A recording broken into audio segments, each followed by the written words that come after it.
परभणी येथे शेतकऱ्यांना कर्जमाफी मिळावी याकरिता चक्का-जाम आंदोलन। परभणी जिल्ह्यातील शेतकरी बांधवांनी कर्जमाफीसाठी रस्ता रोको वसमत रस्त्यावर MIDC कॉर्नर दूध डेअरी येथे रस्ता रोको करण्यासाठी जिल्ह्यातील शेतकरी बांधवांनी रस्त्यावर न्याय मागण्यासाठी रस्ता रोको केला। यावेळी जिल्ह्यातील शेतकरी, मजूर, दिव्यांग, ग्रामपंचायत सदस्य व सामाजिक संघटना पदाधिकारी मोठ्या संख्येने जमा झाले होते। स्थानिक प्रशासनाने या शांततामय मार्गाने आंदोलन करणाऱ्या शेतकऱ्यांवर गुन्हे दाखल केले आहेत। अजिंक्य महाराष्ट्र न्यूजसोबत प्रतिनिधी गोपाळ भालेराव, पुणे। कोणीही असो, कारण बंधूंना आता शेतकऱ्यासाठी लढणार कोणी राहिला नाहीये। आपले लोकप्रतिनिधी पाहिले विकासाचा गोड गोंडस नाव घेऊन कुठल्याही पक्षात जायला तयार झाले, सत्तेमध्ये भागीदारी व्हायला बसलेले।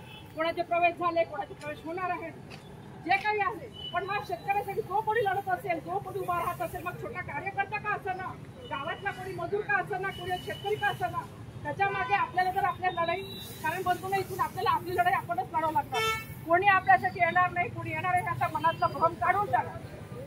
असे कुठलेही लोकप्रतिनिधी राहिले नाहीत की ते शेतकऱ्यांच्या गावपुसावर बांधावर जायला राहणार आहेत म्हणून। त्याच्यामुळे आपली लढाई आपण लढायची म्हणून मी सगळ्यांना आव्हान करू इच्छिते की इथून पुढे सगळ्यांनी असंच संघटित होऊन आपल्या मागण्यांसाठी, आपल्या प्रश्नावर आपण उभं राहायला पाहिजे। प्रत्येकाने एकमेकांच्या पाठीशी उभं राहायला पाहिजे आणि सरकार एकजुटीला घाबरतं आणि आपण आपल्या मागण्यांतून पुढे अशाच पांढरत राहूया, उभं राहायचं।